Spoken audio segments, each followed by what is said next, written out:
నమస్తే. B12 deficiency మస్తు మందికి అవుతుంది. దాంట్లో ఏమవుతుంది, వాళ్లకు నరాల నొప్పులు స్టార్ట్ అవుతున్నాయి, చచ్చుబడిపోతున్నాయి.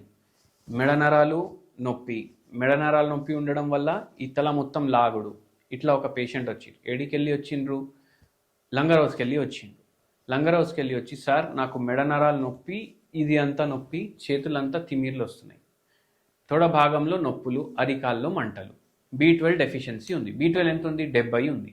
ఎంత ఉండాలి? దాంట్లో రిపోర్ట్లో 200, 220 అట్లా ఉంటుంది. కానీ ఒక 300-400 పైన ఉంటే మంచిది. మళ్ళా ఇప్పుడు ఈ పేషెంట్ ఏమంటున్నారు, అసలు నేను నడవలేకపోతున్నా, నడుస్తే చెప్పులు జారిపోతున్నాయి. చూసుకుంటే ఏమో షుగర్ వ్యాధి ఉంది. ఇప్పుడు షుగర్ వ్యాధికి కూడా మందులు వాడతారు కదా. షుగర్ వ్యాధి అయితే ఆటోమేటికలీ నరాలు ఎఫెక్ట్ అవుతాయి చాలామందికి. ఎందుకు ఎఫెక్ట్ అవుతాయి? దాన్ని డయాబెటిక్ న్యూరోపతి అంటారు. ఈ పేషెంట్కి అది కూడా అయింది, B12 డెఫిషియన్సీ కూడా ఉంది. మళ్ళీ గమ్మత్ ఏంటంటే ఈ పేషెంట్ ఏమో రోజు విటమిన్ B12 సప్లిమెంటేషన్స్ వేసుకుంటున్నారు, విటమిన్ D సప్లిమెంటేషన్స్ వేసుకుంటున్నారు, అయినా 2 పెరుగుతలేవు. ఏమవుతుందంటే ఎప్పుడైతే మనం ఈ వ్యాధుల గురించి గోళీలు వాడతాం కదా, B12 పెరగకుండా చేస్తాయి. ఇంకోటి, కొందరు పేషెంట్స్లో ఇంకా ఎట్లా ఉంటుంది, B12 నార్మల్ ఉంటుంది, 800, 900, 1000 కూడా ఉంటుంది, కానీ వాళ్ళకి అయినా తిమ్మిర్లు అట్లనే ఉంటాయి, మంటలు అట్లనే ఉంటాయి. పేషెంట్ అంటున్నారు, నేను ఫస్ట్ ఫ్లోర్లో ఉంటా, మా ఇంట్లో లిఫ్ట్ లేదు, నేను కిందికి దిగడానికి కూడా ఇట్లా పోతా కదా, ఎక్కడ పడిపోతా అనేసి నాకు భయం అవుతుంది. గట్టిగా రీలింగ్ని పట్టుకుని దిగుతా, మళ్ళీ ఈరోజు వరకు పడిపోలేదు కానీ గట్టిగా పట్టుకుని దిగుతా. జర మార్నింగ్ లేవ్వంగానే ఒక 10 అడుగులు వేసినప్పుడు వరకు మొత్తం తిమ్మిరి అనేసి అంటున్నారు. అయితే మనం ఒకటి ఏం గమనించినాం, ఇక్కడ షుగర్ వ్యాధి ఉంది, B12 డెఫిషియన్సీ ఉంది, అది వేసుకుంటే కూడా పెరుగుతలేదు. అండ్ మనం ఇప్పుడు దీనికి ట్రీట్మెంట్ చేయాలి. ఎట్లా చేయాలి ట్రీట్మెంట్? మనం ఇచ్చిన వైద్యం ద్వారా B12 పెరగాలి. మళ్ళీ దాని తర్వాత ఏమవ్వాలంటే అది B12 మెటబాలిజం ఎట్లయితే అవ్వాలనో బాడీలో అట్లా అవ్వాలి. మళ్ళీ ఇంకోటి చూసుకుంటే పేషెంట్ ఏమో వెజిటేరియన్. ఇప్పుడు ఎట్లా? వెజిటేరియన్ పేషెంట్కి మనం నాన్ వెజ్ కూడా తినేసి చెప్పలేం కదా.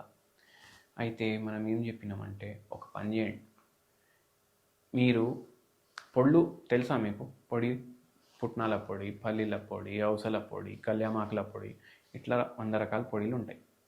రోజు ఒక పొడి తీసుకోండి. పప్పుది ఒకరోజు కందిపప్పు పొడి, ఒకరోజు పుట్నాల పొడి, ఒకరోజు మీరు పెసరపప్పు ఏమో గ్రైండ్ చేసుకొని దాంతో కూడా దోశ చేసుకోవచ్చు.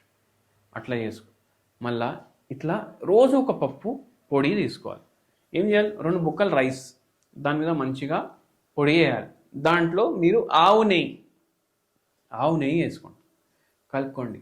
B12 పోతుంది, B6 పోతుంది, B1 పోతుంది, B కాంప్లెక్స్ పోతుంది. మీకు ఏమవుతుంది? దాంతో మీ నరాలు గట్టిగా అవుతాయి. మైలిన్ షీత్ ఏదైతే డ్యామేజ్ అయింది అది మన మందులు రిపేర్ చేయడానికి హెల్ప్ చేస్తాయి.